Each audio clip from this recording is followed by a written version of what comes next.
warahmatullahi wabarakatuh. Petang hari ini kami akan membahas tentang teacher training di Jepang. Lah, narasumber kita kali ini beliaunya bernama Mbak Wanda. Saat ini ada di Jepang dan alhamdulillah dapat teacher training. Ini dia sudah hadir, alhamdulillah.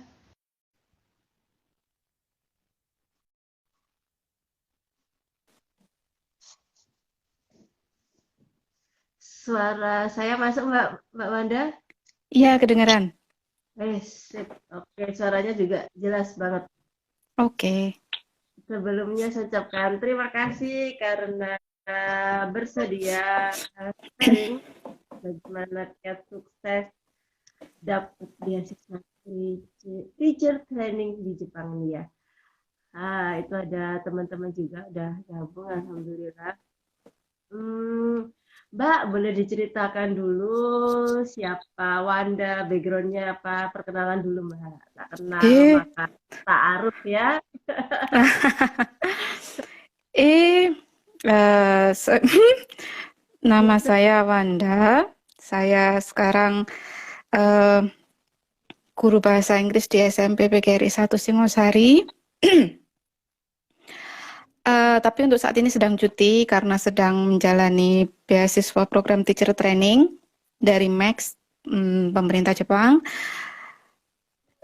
Ya, itu. Sudah berkeluarga ya teman-teman, sudah berkeluarga. Sudah. Ya itu juga penting Mbak, itu juga penting. Oh iya. Ya, ya, ya. Oke oke. Mbak berarti yang teacher training 2020 ya? Iya, teacher training 2020. Kan itu kan pendaftaran di saat-saat pandemi ya berarti ya? Sebelum pandemi sih sebenarnya karena teacher training itu pembukaan pendaftarannya itu bulan Desember tahun sebelumnya. Ya, Jadi bisa saat proses diceritakan. pendaftaran tuh belum ada itu apa namanya? Corona saat proses pendaftaran itu. Oh, caranya belum ada corona. Heeh, heeh, Iya. heeh. Itu bisa diceritakan prosesnya mulai dari administrasi, wawancara ya, ada tes tulis juga. Itu Hmm. gimana prosesnya, Mbak? Sebelum masuk ke proses kayaknya saya lebih baik ngomongin tentang persyaratannya aja kali ya. Ya, Soalnya ngaruh ke silakan. situ soalnya. Oke, Kalau oke. untuk teacher training sendiri itu kan salah satu beasiswa yang diadakan oleh Max atau pemerintah Jepang sendiri. Ada berbagai macam sebenarnya, ada S3, S2, S1, ada juga teacher training dan Japanese studies. Tapi untuk teacher training dan Japanese studies ini non degree, dia bukan degree. Jadi kalau sudah lulus tidak mendapat gelar, hanya pelatihan saja. Untuk yang pertama, kalau mau mendaftar, yang pasti harus dicek persyaratannya. Yang pertama adalah usia pada tahun keberangkatan tidak boleh lebih dari 34 tahun. Jadi itu sudah maksimal 34 tahun. Keberangkatan ya, bukan waktu tesnya ya. Keberantakan. Jadi misal keberangkatan tahun 2022 berarti per 1 April 2022 umurnya tidak boleh lebih dari 34, maksimal 34. Lulusan minimal D4 atau S1, kemudian guru, boleh PNS, boleh dia tuh guru mengajar di sekolah swasta atau honorer yang sedang aktif mengajar. Pengalaman mengajar minimal 5 tahun pada bulan Oktober tahun keberangkatan. Hmm, hmm. Jadi waktu itu saya sangat minim. Jadi saya pengalaman mengajar saya itu bulan September 2020 itu pas 5 tahun 0 bulan. Jadi saya memenuhi kualifikasi yang apa minimal itu benar-benar bulan itu gitu. Pas kemudian semua guru semua mata pelajaran tuh bisa bergabung dengan bisa mengikuti beasiswa ini kecuali yang mengajar PKN, bahasa Indonesia, bahasa daerah, bahasa Arab, pendidikan agama dan perhotelan. Kalau Hmm. misalkan tidak bisa bahasa Jepang tidak apa-apa at least, tapi bersedia belajar bahasa Jepang dan harus bisa bahasa Inggris. Karena nggak mungkin pakai bahasa Indonesia di sini. Nah, nanti ada peraturan peraturan yang harus dipatuhi yaitu setelah selesai mengikuti teacher training saat harus kembali ke Indonesia dan melanjutkan karir sebagai guru. Jadi tidak boleh tiba-tiba jadi pebisnis gitu, karena kan dari sini dapat stipend lumayan banyak. Jadi waktu pulang ke Indonesia dipakai bisnis tuh nggak boleh. Jadi harus tetap mengajar. Untuk persyaratannya itu tadi. Kemudian prosedurnya, Max itu selalu membuka pendaftaran itu yang pertama kita harus registrasi online. Jadi setelah kita registrasi nanti kita dapat email balasan dan itu harus di-print untuk salah satu persyaratan dokumen. Lalu dokumen-dokumen yang harus dipersiapkan ada lumayan banyak ya. Yang pertama, print out konfirmasi registrasi yang tadi kita dapat setelah kita registrasi online. Kemudian form aplikasi, application form, research plan, dan nanti dikasih pas foto berwarna yang harus ditempel. Tidak boleh di print fotonya, harus ditempel. Kemudian ada placement preference form. Jadi untuk application form dan research plan itu boleh ditulis tangan atau diketik. Tapi kalau ditulis tangan harus pakai pulpen hitam. Kemudian untuk research plan, karena kan di form yang disediakan Kedubes itu kan PDF ya, jadi tidak bisa dibesarkan formnya. Jadi misalkan research plan-nya nanti itu kurang, butuh lebih gitu, boleh dilampirkan di belakangnya, jadi di kertas baru.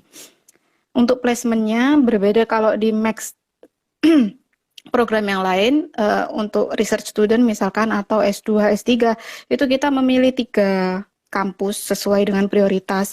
Tapi kalau untuk teacher training itu kita boleh memilih 5 kampus sesuai prioritas. Nanti ditulis di placement formnya kampusnya apa, dosennya siapa. Karena nanti sama Kedubes itu diberi itu apa namanya, list daftar-daftar universitas yang menerima teacher training tahun itu. Juga daftar-daftar dosennya dan field-field dosennya itu apa saja. Mungkin ada yang satu field sama kita bisa pilih dosen tersebut. Juga ada keterangannya requirement yang dibutuhkan jika memilih dosen itu. Karena ada beberapa dosen itu yang tidak bisa bahasa Inggris, jadi di kelas dosen tersebut harus bisa Japanese misalkan, atau harus punya IELTS minimal sekian, TOEFL minimal sekian, seperti itu. Setelah itu harus fotokopi transkrip dan ijazah yang harus dilegalisir, harus cap basah, harus dalam bahasa Inggris atau bahasa Jepang. Kalau di kampus saya kebetulan bahasa Inggris dan bahasa Indonesia, jadi bolak-balik gitu. Jadi kan tinggal fotokopi aja yang bahasa Inggris.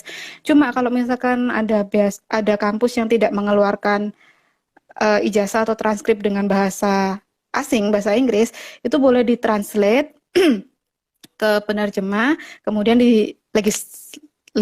legalisir. Setelah itu surat keterangan dari tempat mengajar, surat rekomendasi kepala sekolah, dan fotokopi sertifikat bahasa asing jika punya.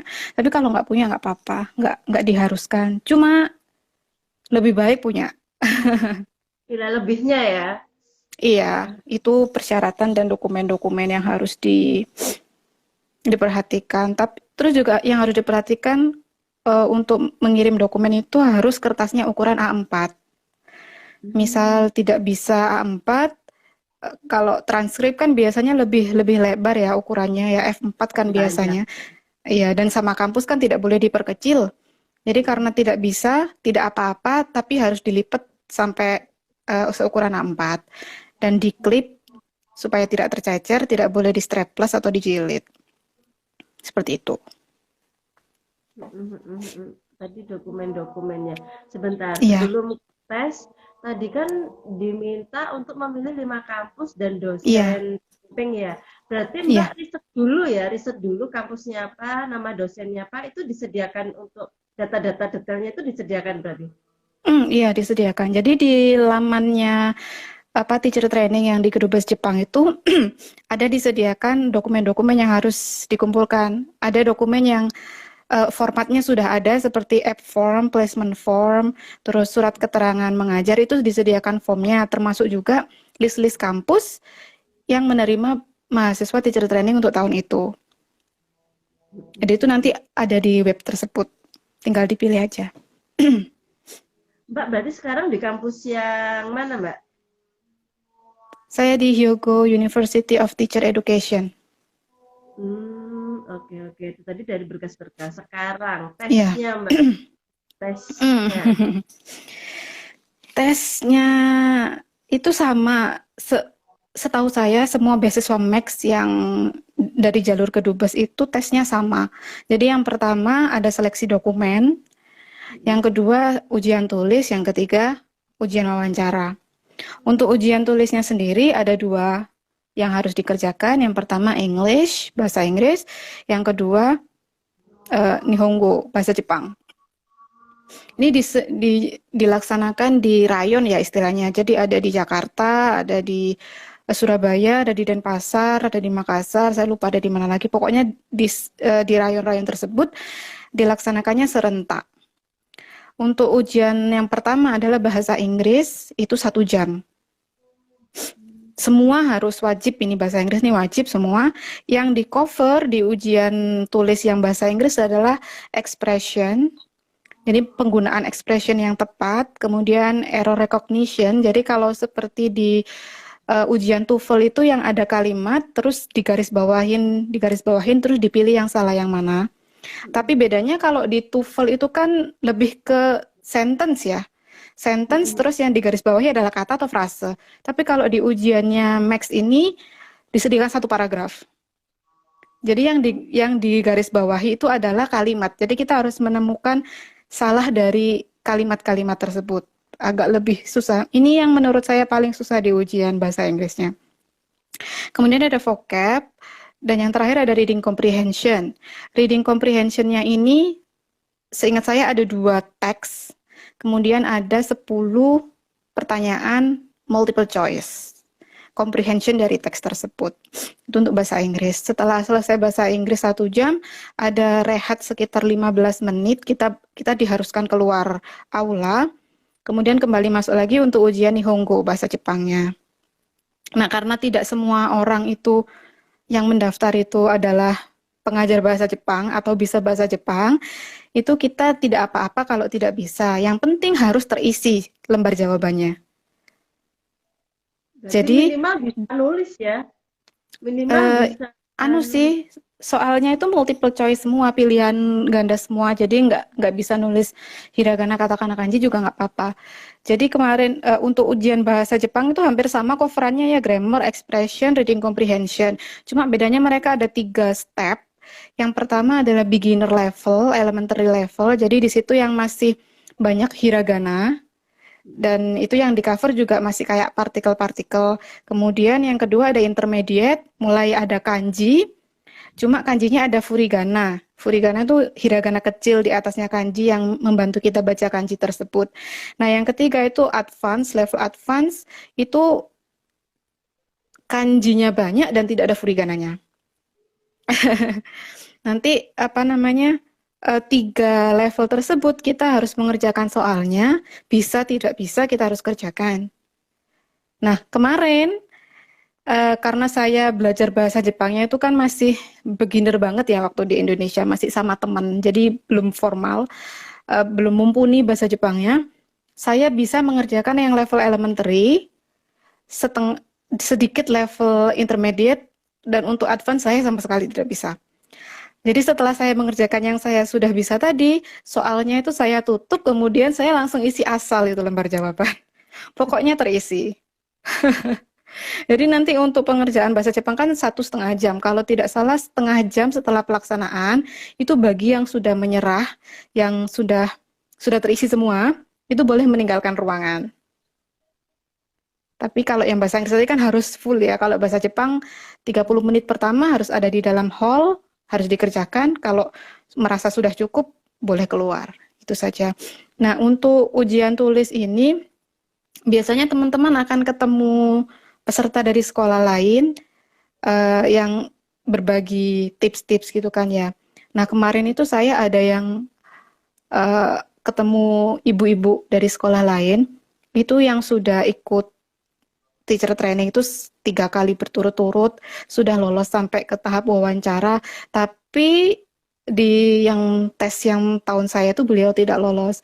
Jadi misalkan ada teman-teman yang berniat ikut dan lolos sampai ke tes tulis, terus sebelum tes itu biasa kan ngobrol-ngobrol sama peserta, terus ada peserta yang ngomong, tahun kemarin aku gini, tahun kemarin aku gini. Itu tidak usah dibikin pikiran stres karena nanti bakal ngaruh waktu ngerjakan soal. Jadi itu dijadikan apa tips-tips yang berguna saja. Jangan tegang lah istilahnya.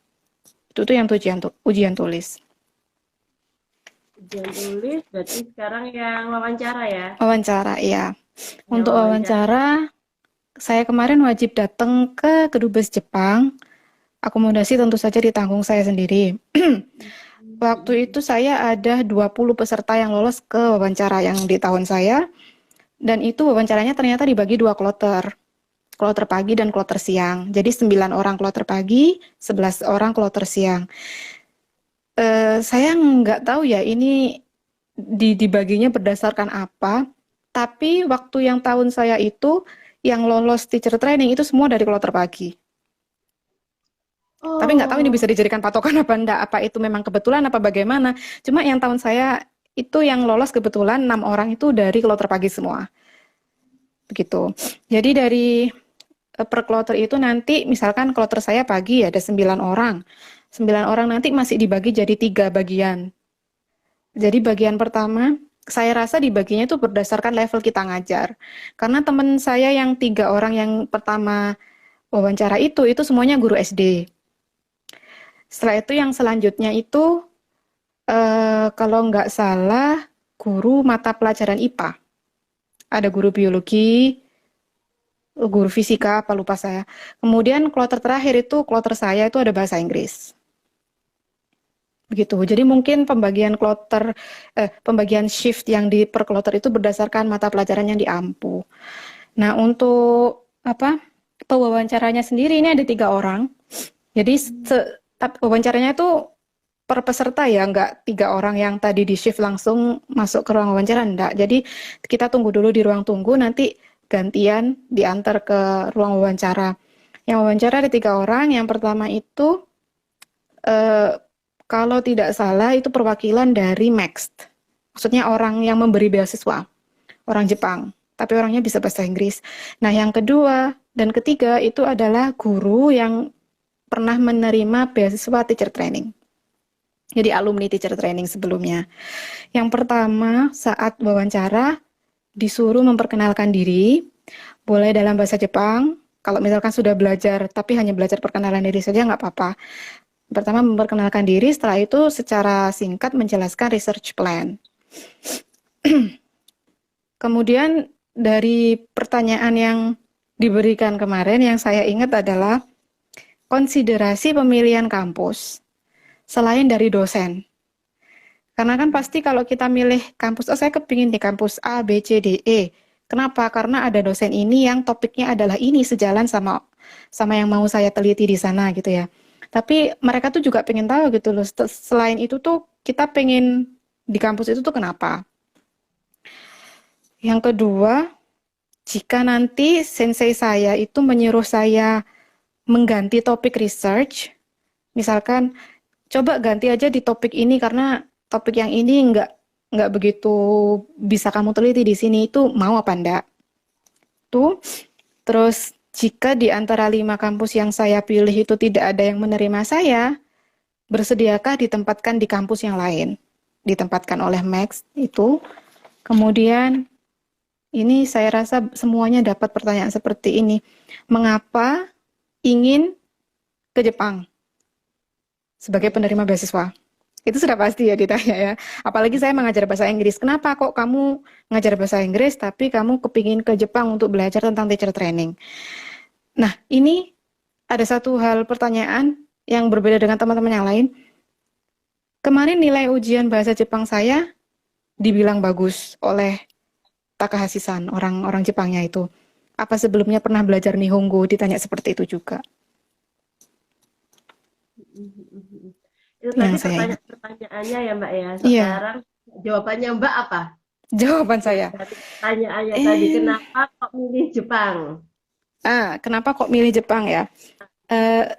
Pertama, saya sebagai pengajar bahasa asing di Indonesia, bahasa Inggris di Indonesia dengan bahasa Inggris, misalkan di Malaysia itu kan berbeda ya. Kalau di Malaysia kan bahasa Inggris itu sebagai second language ya, bahasa kedua. Mereka sehari-hari juga pakai bahasa Inggris dan bahasa Melayu. Kalau yang Chinese pakai Chinese. Tapi kalau di Indonesia kan kita jarang pakai bahasa Inggris ya. Kita memperlakukan dia sebagai bahasa asing. Nah, Jepang pun sama. Jadi Jepang itu siswanya menerima pengajaran bahasa Inggris itu sebagai bahasa asing, bukan sebagai second language. Dan kita sama-sama ngerti lah ya sebagai guru, meskipun negaranya beda, itu kita ngerti gimana caranya mengajarkan bahasa yang bukan berupa second language, berupa foreign language. Itu konsiderasi yang pertama. Yang kedua, karena saya saya suka budaya Jepang tuh sejak saya SMP, dan dari anime-anime yang saya lihat itu kan sering ada kayak adegan, ada kayak setting sekolah gitu ya. Jadi di anime tersebut atau di drama tersebut, siswa itu sepulang sekolah membersihkan kelas sendiri, kemudian ada makan siang bersama, dan ternyata itu di sini adalah sesuatu yang dibiasakan gitu. Jadi siswa itu ada piket, tapi tidak seperti di Indonesia. Kadang kan di Indonesia yang piket hari ini kabur anaknya, kan biasanya seperti itu.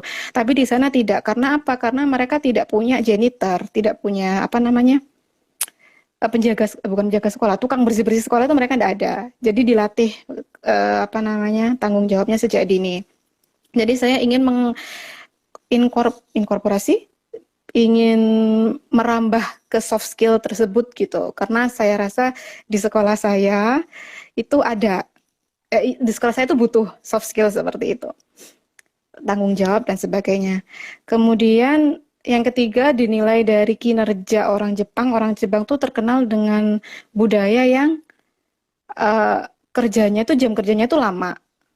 Sampai banyak orang kalau pulang kerja itu tertidur di kereta, tertidur di jalan, itu di sini lumrah sekali kan. Orang di sini itu lembur, setiap hari lembur.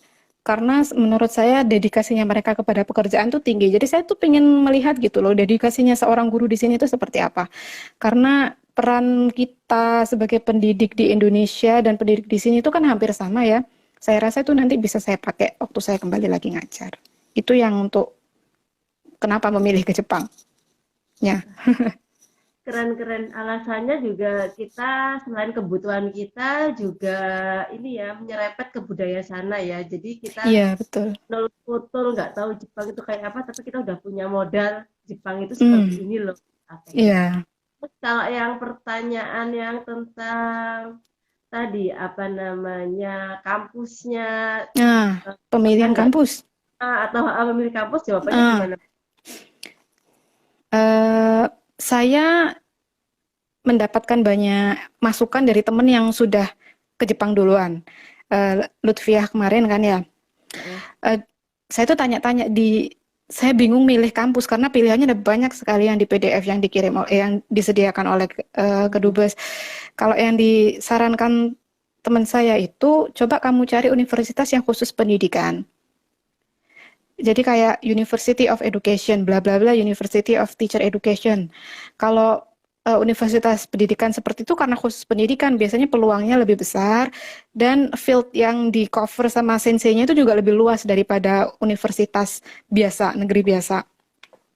Itu yang pertama.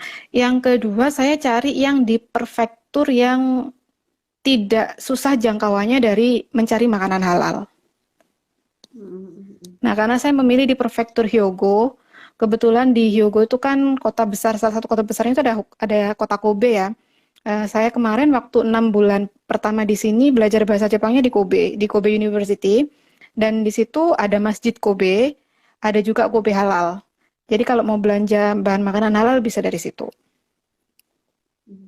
Sebenarnya itu sih konsiderasinya, iya. Iya, keren-keren pertimbangannya itu tadi ya, karena kan memang Muslim di sana minoritas ya. Oke, teman-teman yang sebelum kita lanjut, kalau ada mau pertanyaan bisa lewat kolom chat.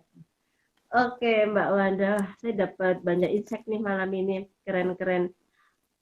Terus sekarang itu tadi terkait tes wawancara. Sudah dari situ berarti dari pihak pemerintah Jepang ada batasan nggak berapa yang tadi kan ada 20 ya, 20 terus diterima 6 kan. Itu memang setiap tahunnya yang diterima sejumlah itu ataukah bagaimana? Hmm, kalau kebetulan untuk tahun saya itu yang lolos ke wawancara kan 20 orang. Hmm. Nah, setelah wawancara ke Dubes itu dinyatakan lolos itu 15. Oh, 15. Lolos wawancara ke Dubes itu 15. Nanti berkasnya 15 orang ini di forward ke Max.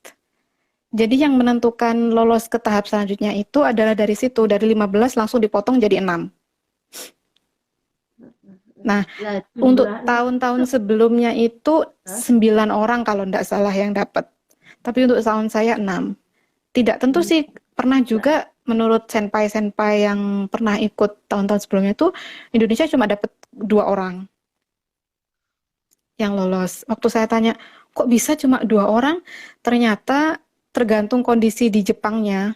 Waktu itu Jepang sedang krisis apa gitu kalau nggak salah. Jadi mungkin alokasi dananya kepake untuk yang krisis tersebut. Jadi untuk yang beasiswa kuotanya dikurangi.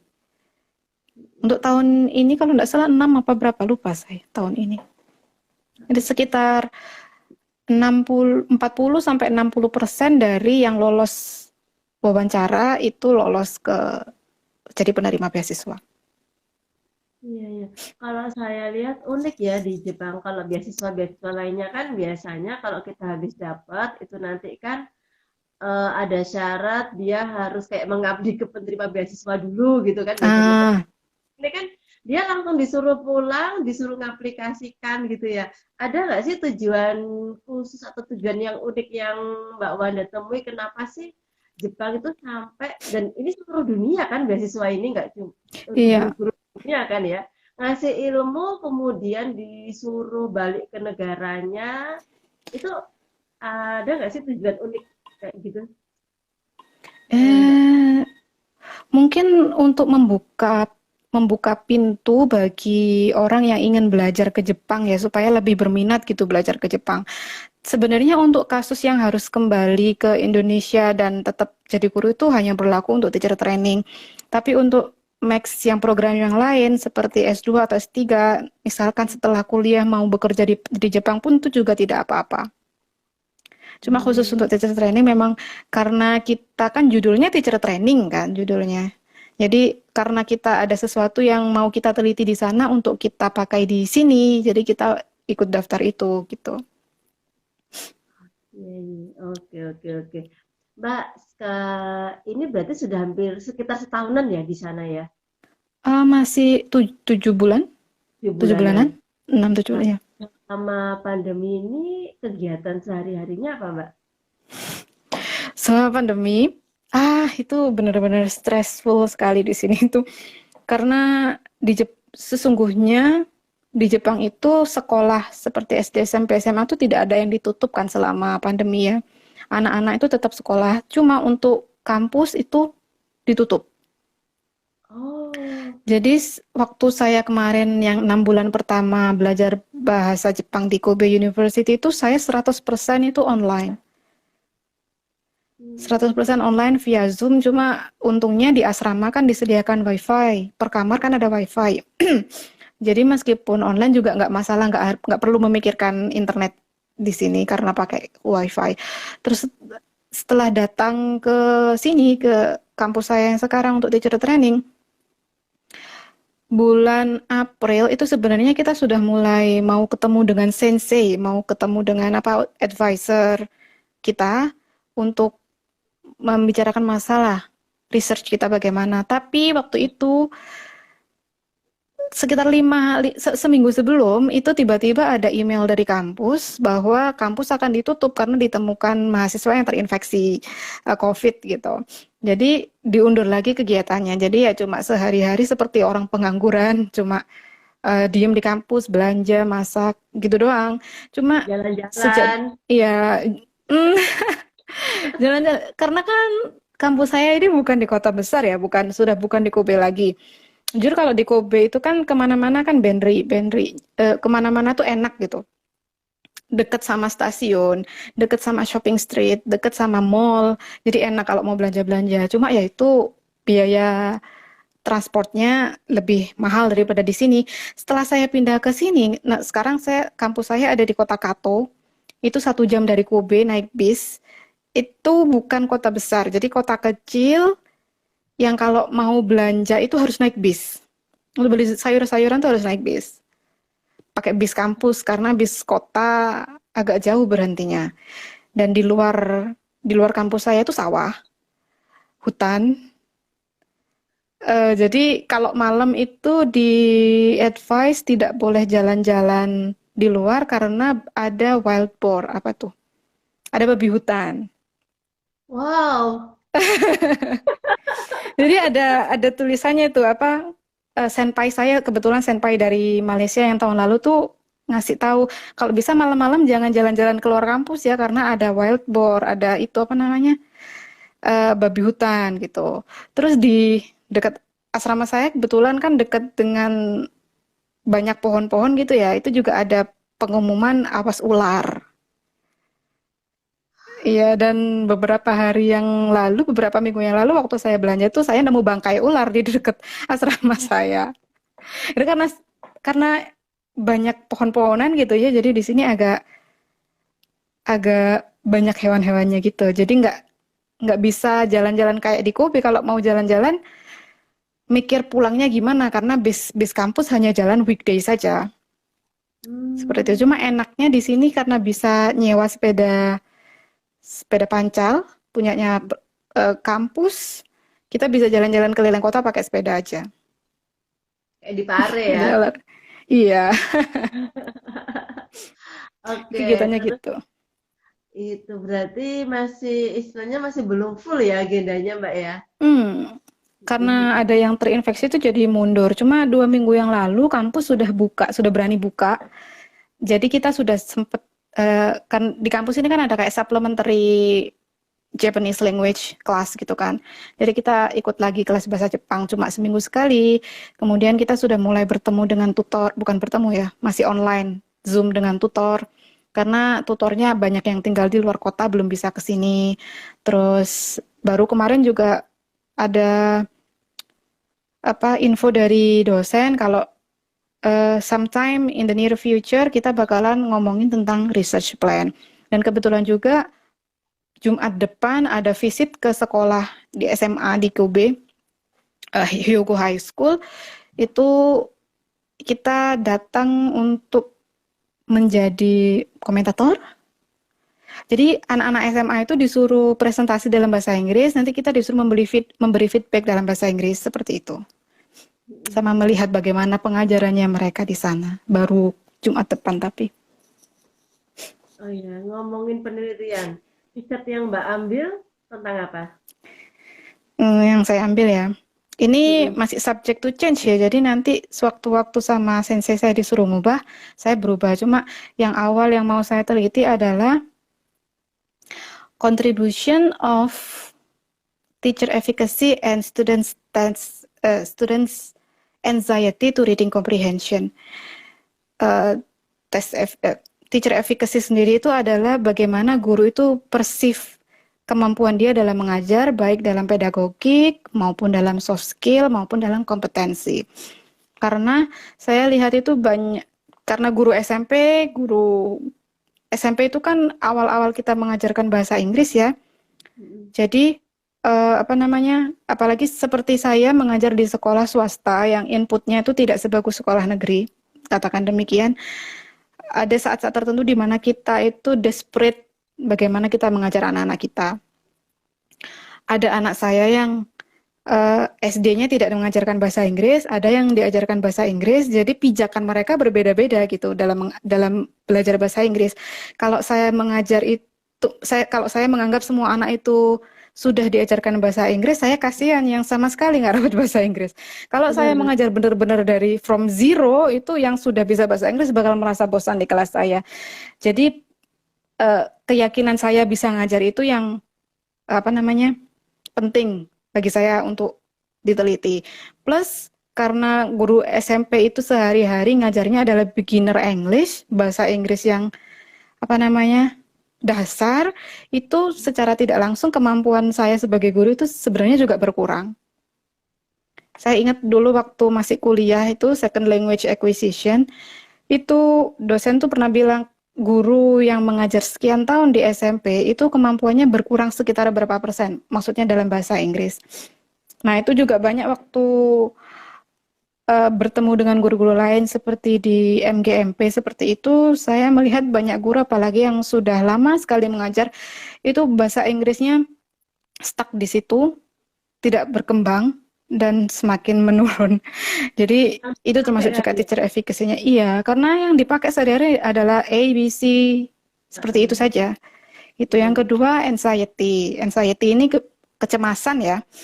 Kebetulan Mm-mm. waktu S1 dulu, skripsi saya juga membahas tentang anxiety, cuma ke tes. Sekarang saya ngambilnya anxiety yang secara keseluruhan.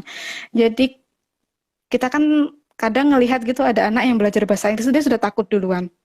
Heeh. Dan sebelum mulai pelajaran dia sudah bilang, Bu, saya nggak bisa bahasa Inggris, seperti itu. Tapi sebenarnya kalau dia pelan-pelan belajar, dia ya bisa.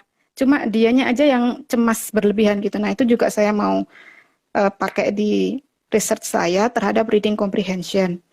Karena reading itu kan sangat sering diimplementasikan ya di sekolah itu.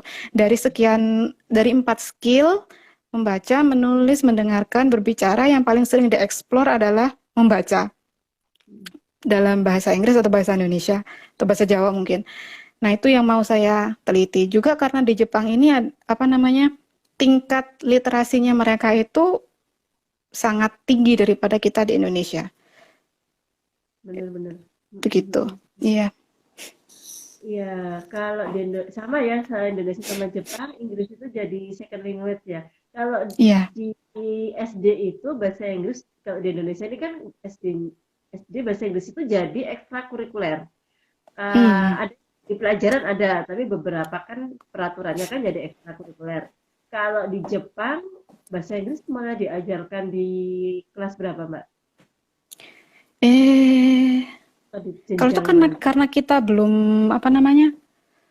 Belum visit ke sekolah, jadi kita masih belum tahu ya nyatanya seperti apa. Tapi berhubung teman saya yang lolos teacher training kemarin tuh ada yang ngajar SD dan mereka Mm-mm. juga sudah visit-visit ke sekolah, kemungkinan di sini sejak SD juga sudah diajarkan bahasa Inggris. Tapi dari grade berapa, dari kelas berapa itu saya belum paham. Hmm, mm, mm, mm, mm. Oke.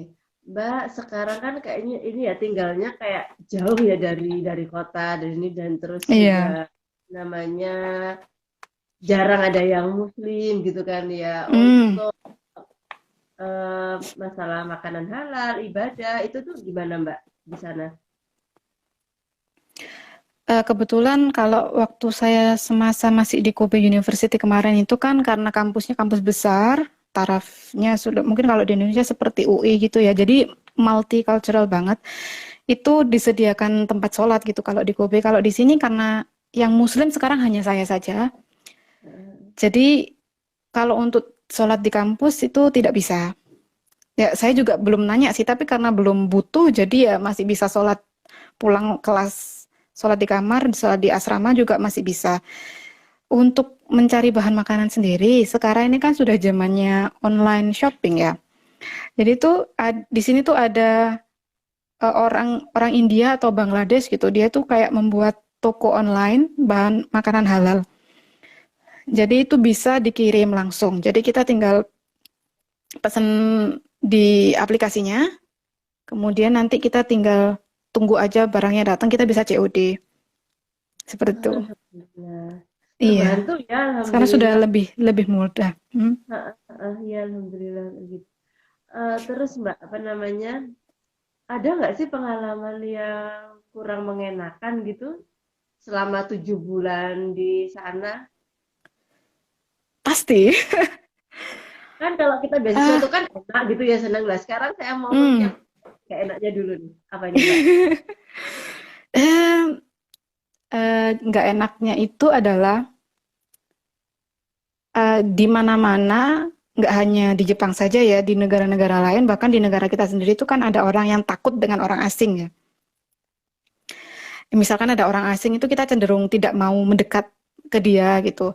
Tapi kalau misalkan dia itu pasif, maksudnya cuma melengos aja, itu kan masih oke. Tapi kalau sudah ada action yang bikin kita kayak seperti itu tuh, ya agak-agak sedih juga gitu ya. Pernah itu saya di stasiun waktu saya masih di Kobe sama teman saya orang Indonesia juga pakai jilbab juga. Kita habis keluar kita mau balik ke asrama, terus kita duduk di kereta. Keretanya tuh tempat duduknya tuh begini, depan belakang Mm-mm. begini. Jadi bukan yang hadap-hadapan karena keretanya beda beda jenis. Nah, itu tuh di depan kita tuh ada nenek-nenek duduk. Sudah duduk di situ sebelum kita. Terus waktu kita duduk, beliaunya melihat ke arah kita, kemudian langsung pergi mencari tempat duduk di kompartemen lain. Ada yang seperti itu. Ada juga saya waktu itu sendirian, sama di stasiun juga saya mau balik ke asrama. Sebelum gate untuk ke keretanya itu buka, itu kan kita wajib antri dulu ya. Mm-mm.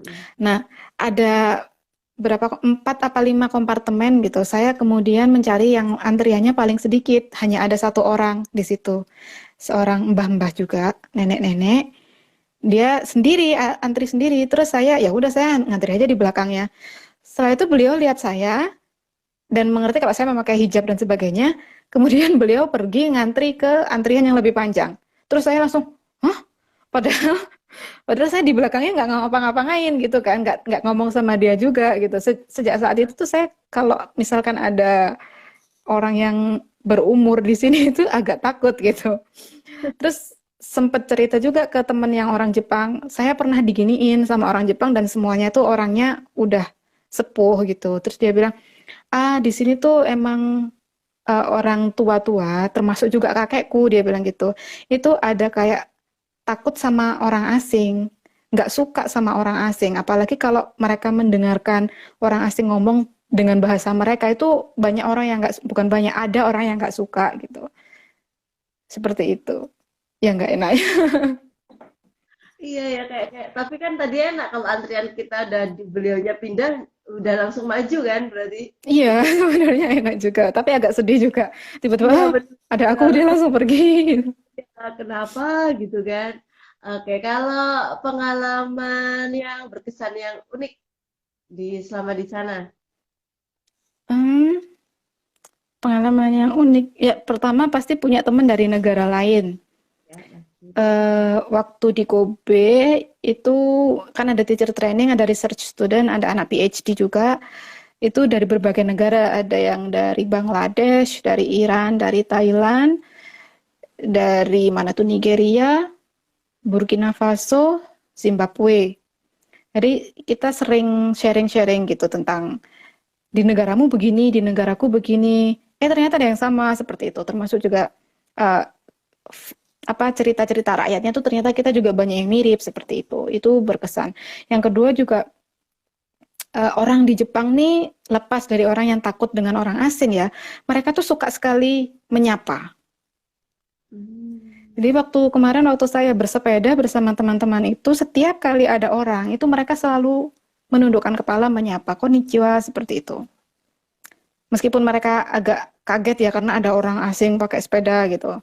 Tapi mereka nyapa dengan baik.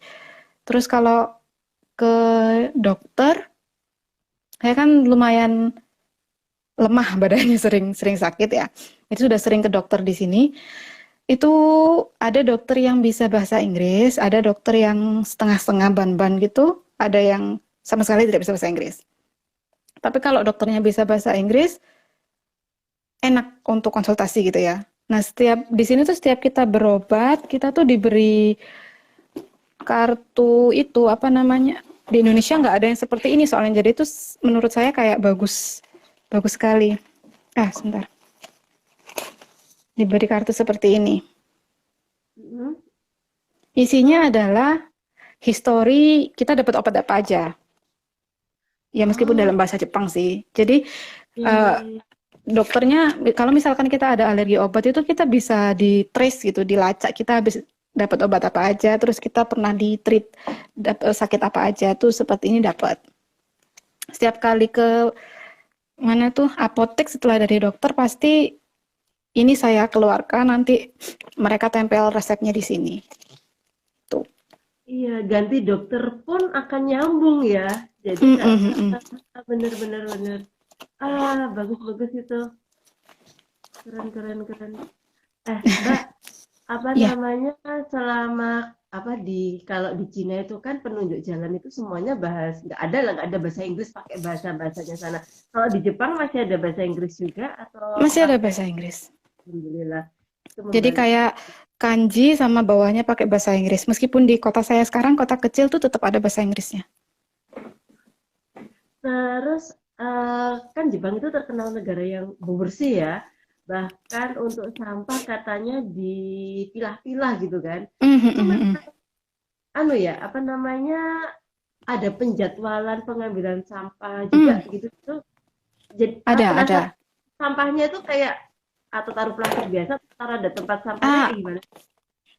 jadi di sini itu di sini tuh pada umumnya dibagi menjadi dua sampahnya. Sampah yang sampah bakar, langsung dibakar, dan Hmm? sampah plastik yang tidak bisa dibakar. Dan ada untuk botol botol minuman, misalkan botol Coca-Cola seperti itu. Itu tuh kalau di bawahnya ada tulisan PET, itu harus disendirikan. Kalau tidak ada Hmm. tulisannya PET berarti bisa dimasukkan ke tempat sampah plastik.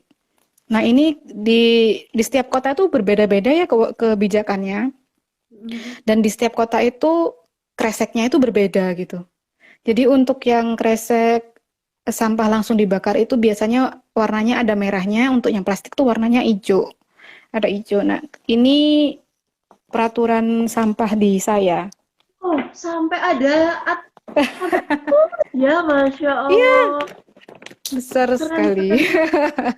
Jadi ini untuk sampah eh, yang tidak bisa dibakar, ini untuk sampah bakar, ini untuk sampah plastik, terus untuk CD seperti apa, untuk apa botol bagaimana, untuk yang plastik bagaimana, itu ada. Terus sampah Bawa pulang, Mbak, bawa besar, pulang itu, bawa pulang itu.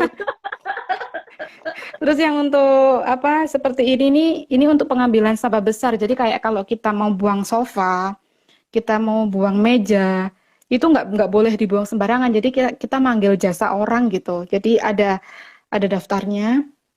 Nanti termasuk tinggal di daerah mana, hari apa, ada tanggal-tanggalnya juga seperti itu. Terus ini apa namanya, buang sampah itu bayar? Iya, beneran itu. Untuk yang sampah besar, Oh, yang sampah besar aja. iya. Kalau yang sampah biasa cukup ada di tempat namanya Gomibaku. Gomibaku tuh kayak pos sampah gitu. Jadi di sini sampah bakar taruh sini, nanti diambil hari hari apa sampah bakar itu? Selasa sama Jumat. Untuk sampah plastik hari Rabu diambil. Jadi H-1 bisa ditaruh di tempat itu biar besoknya langsung dibawa sama bapak sampahnya. Keren, keren, keren. Sorry, mengejek sampah ya. Oke, kembali ke pendidikan. Penasaran kan, ya, ternyata bener ya sampai tertulis kayak gitu. Oke, Mbak, Iya. balik lagi ke pendidikan. Ini Mbak, selama 7 bulan ini, apa yang Mbak rasakan? Bukan kita membandingkan atau gimana, tapi kan kita belajar dari yang lebih baik agar kita bisa praktekkan kan ya. Nah, Iya. di dunia pendidikan di Jepang, nilai plusnya yang Mbak temui apa? Di sini tuh karena bahasa saya jadi ngomongin bahasanya ya. Jadi bahasa Jepang itu ada tingkatan namanya keigo. Keigo itu kalau di bahasa Jawa itu seperti kromo inggil. Jadi Hmm. bahasa Jepang itu bahasa yang sangat halus itu namanya keigo. Nah, karena mempunyai budaya seperti itu, apa ada pengkhususan. Jadi kalau kita mau ngomong sama guru kita harus pakai keigo. Kalau kita mau ngomong orang yang posisinya di atas kita harus pakai keigo. Itu kayak terbawa di sistem kehidupan mereka sehari-hari itu. Jadi rasa hormat mereka kepada guru, bahasa mereka kepada guru, kemudian apa itu terbawa di kelas. Jadi karena kayak kita langsung tahu kedudukan kita di bawahnya kayak seperti itu. Dari percakapan itu berarti kita sudah tahu kedudukan kita ya. Iya benar. Jadi misalkan saya ngomong sama sensei dengan keigo, sensei ngomong ke saya tidak dengan keigo. Karena kedudukannya sudah jelas seperti itu. Itu berarti udah diajarkan mulai dari kelas Dari dini ya? SD. Heeh, dari SD udah ada itu ya, kayak kita Kemarin di sensei saya itu bilang ini eh, sebenarnya keigo tuh untuk orang Jepang tuh juga susah gitu. Kadang kita juga ketuker-tuker antara keigo sama yang satunya. Padahal kita belajarnya dari SD loh. Dan saya bilang gitu, saya langsung, hah? Mereka yang belajar dari SD, belajar bahasanya sendiri aja masih kesusahan, apalagi kita sebagai orang asing gitu kan. Soalnya Benar-benar. kadang kalau diajak ngomong pakai keigo itu kita masih kesusahan di sini. Saya masih Aku kesusahan. mikirnya juga kan kita masih belajar hurufnya, bahasanya, belum Hmm, kan bahasanya itu juga kan berarti. Waduh, iya. apa Karena otak bahasanya kita. beda, persis sama Krama Inggil pokoknya. Kalau Krama Inggil itu kan ada yang tindak, ngaleh gitu kan bahasanya kan sudah beda gitu ya. Di sini Ya, juga begitu beda, sama sekali berbeda. oke oke. Sekarang nih Mbak, untuk biaya hidup gimana Mbak? Kalau biaya hidup itu dapat per bulan 143.000 yen. Kira-kira mencukupi itu ya per bulan untuk Oh, standar sangat, sederhana ya? Oh berarti sangat masih bisa tabung mencukupi. ya? Sangat masih bisa. Karena 143.000 yen itu dikurangi makan kita sehari-hari, dikurangi bayar-bayar sewa apartemen, dikurangi bayar listrik, bayar air, bayar gas, itu kita masih paling nggak kita dapat 100.000 tuh bersih. Jadi kalau di Hmm, kampus saya, karena kampusnya di kota kecil, jadi biaya hidupnya nggak terlalu tinggi kan? bener-bener. Nggak setinggi waktu saya di Kobe. Jadi saya tuh paling nggak sebulan tuh bisa menyisihkan sekitar 100.000 yen. Wow, mantap 100.000 mantap yen setara mantap. di Indonesia 13 juta. Sekitar Wis, 13 juta wah, duanya itu per bulan ya? per bulan. 2 bulan bisa umroh tuh. Iya, tapi kan Iya, iya, ya, benar-benar. kan sekian bulan lagi kan, Mbak. Wah, mantap mantap. Tapi Nah, ya ini itu kan kalau misalkan nggak pergi kemana, main kemana, atau nggak beli-beli sesuatu yang di luar kebutuhan itu 100.000 bisa kita dapat. Tapi kalau misalkan mau jalan-jalan ke prefektur lain, misalkan mau jalan-jalan ke Hokkaido, mau jalan-jalan ke Tokyo ya berkurang lah. Tapi masih bisa menikmati hidup. iya iya. Mumpung di sana, Mbak, keliling lah. Soalnya ini masih itu ya, apa state of emergency kan belum diangkat. Rencananya hari ini diangkat kan. Kalau hari ini nggak diperpanjang berarti besok itu sudah mulai longgar gitu ya karena SOE udah diangkat. Tapi kalau masih diperpanjang ke prefektur lain saya masih belum berani. Karena Iya iya prefektur saya masih benar-benar. masuk prefektur yang dikasih SOE itu tadi. Eh, oh iya saya jadi ingat. Ini kan guru tadi guru SD, SMP, SMA. Untuk guru TK, teacher training pernah ada nggak sih? Hmm. Kalau saya tadi lihat di webnya Kedubes nggak ada tuh. Jadi Oh, SD, SMP, SMA, SLB. Gitu ya. oh, oke oke oke oke. Ah, keren ya, menarik ya bisa ke sana ada pengalaman-pengalaman kayak gitu. Berarti ini Mbak selama 7 bulan ini di Kobe sama yang di sekarang ini ya. Hmm. Sampai akhir Maret kemarin di Kobe, kemudian April pindah ke sini ke Kato. Terus apa ini namanya kegiatan jadi sekarang kan belajarnya belajar online ya, Mas Yan. Udah ke kelas sekarang. Oh udah ke kelas. Iya. Kegiatan lain yang berarti nggak perlu part time ya, Mbak. Udah ada lebih-lebihnya kan ya. Iya sih, tapi apa namanya? Pengen nyoba aja pengalaman part time di sini. Jadi kemarin awal Juni kemarin saya ke Kobe ngurus ke imigrasi, izin untuk kerja karena waktu datang di bandara saya nggak ngurus. Jadi saya harus ke imigrasi. Oh. Lah, kegiatan selain belajar, selain jalan-jalan, Hmm. apa nih di sana, Mbak?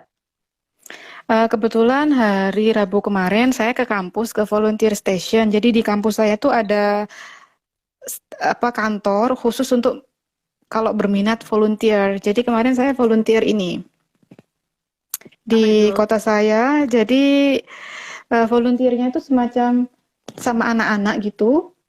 Hmm? Kita ngajari mereka, kita belajar bersama, kita bermain bersama, terus kita makan bersama, masak bersama seperti itu sih cuma cuma nemenin anak-anak. Tapi banyak banyak apa namanya kegiatannya ada banyak sih mereka. Jadi kayak ski, camping dan sebagainya macam. Tapi itu volunteer, Seru ya? nggak Iya dapat nggak? bayaran ya.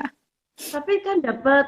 bisa ngikutin skate, bisa nggak macam-macam kan, berarti istilahnya kita Ya. kan itu udah selain pengalaman pasti juga hal yang seru lah untuk diikuti ya. Yes, mantap mantap. Berarti diperbolehkan ya untuk part time walaupun kita masih ada Boleh. dalam program teacher training itu. Hmm, boleh, tapi tidak boleh di tempat-tempat tertentu dan harus maksimal 28 jam per minggu. Yang yang kalau bisa itu part-time yang satu field sama kita. Misalkan karena saya education, jadi part-time-nya yang berhubungan dengan itu, seperti itu. Kalau bisa.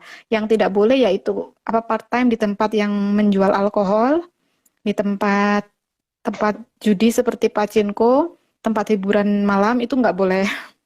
Tapi ngapain ke sana gitu kan? Iya, ya, Kurang ya kayak jaga-jaga aja kan di sini kan banyak restoran tuh yang menyajikan minuman keras kan. Jadi harus eh, hati-hati kalau milih part-time. Mbak di sana masak sendiri atau selalu beli atau Masa? berarti ada dapur ya di asrama, ada dapur umum gitu? Eh, kebetulan asrama yang saya dapat itu asrama yang ukurannya untuk couple. Jadi nggak satu kamar gitu. Ada kamar mandi, ada tempat untuk mencuci baju, ada dapur dan ruang makan, ada kamar tidur. Ya kayak Jadi rumah besar. lah, kayak kontrak Iya, rumah gitu kayak ya. rumah. Kayak Satu, apartemen modelnya. ya, satu apartemen, satu asrama, satu kamarnya gitu ya. Itu tadi, Iya, itu berapa orang, Mbak? satu orang. What? Jadi Iya. semuanya tinggal sendiri. Iya, jadi karena kan modelnya kan ya kayak apartemen gitu. Jadi ada 4 lantai, satu lantai ada tiga unit Heeh, gitu. heeh. Jadi satu orang dapat satu unit.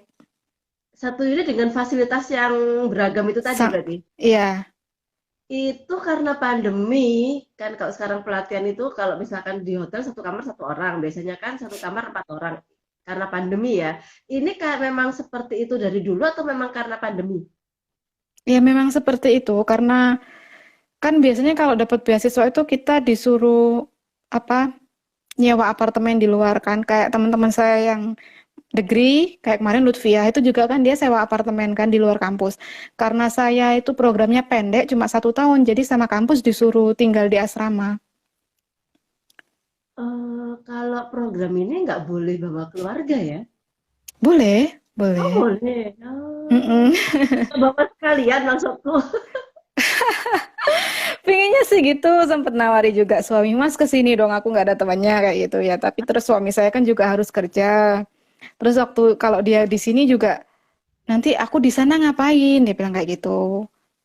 Tapi senpai saya tahun-tahun sebelumnya tuh ada yang satu keluarga berempat dia dibawa. Jadi ada istrinya, ada anaknya dua di sini semua. Tapi untuk biaya hidup tetap sama ya dengan yang sendirian Iya, itu tadi. diambil dari 143.000 itu tadi, nggak ada tambahan. Tapi udah banyak lah itu udah Udah lumayan sih. banyak. Iya. Heeh. Wah, keren keren keren. Lumayan kan satu rumah sendiri kalau bawa Hmm. tangan kayak gitu kan. Sudah lengkap, ada kulkas, kulkas 3 pintu. Wih, Ada, saya tunjukin. Bisa nggak mana ya mana. dibalik kameranya? Nah, Berapa itu ada kali berapa kulkas, meter? Ya, udah ada microwave juga. ada microwave, itu juga dapurnya, terus juga ada televisi, Oh, ya, terus lebih hotel dong. ada mesin cuci juga. Berapa luasnya berapa tuh, Mbak? Eh, kalau saya nggak tahu ya, pokoknya cukup luas untuk ditinggali satu keluarga. Iya kayak kayak rumah model tipe-tipe itu ya 4 kali 5 lebih itu 6 meter 6 kali 5 kali ya Mungkin kayak tipe tipe di perumahan yang paling kecil itu ya, apa tuh? tipe 30 6 kali 5 itu kayaknya Ya, kayaknya sebesar itu. mantap mantap mantap keren keren keren Mbak selain di Instagram ini Mbak mungkin Hmm. ada channel YouTube atau apa gitu yang lagi Oh, masihin gitu di sini nggak ada, disebutin nggak ya nggak ada. siapa tahu jalan sambil ngevlog gitu kan Saya, saya kalau ngapa-ngapain saya postingnya di Instagram. Oh, oke oke oke. Iya, Mbak, terima kasih banyak ya sharingnya. sama-sama. Pasti ini teman-teman nanti yang lihat pasti akan tertarik lah ke sana. Ya, Hmm, visualisasikan tempat tinggal juga. Terima kasih. iya. Maaf mengganggu waktu istirahat. Ah, enggak apa-apa. Di sana berarti jam setengah 10 ya. Sekarang setengah 10. Ini udah pas 1 jam. Terima Iya, kasih. sama-sama. Udah lancar. Amin. Oke ya, dan kita sudahi Pak ya. Yuk, Iya. Assalamualaikum warahmatullahi wabarakatuh. Waalaikumsalam warahmatullahi wabarakatuh.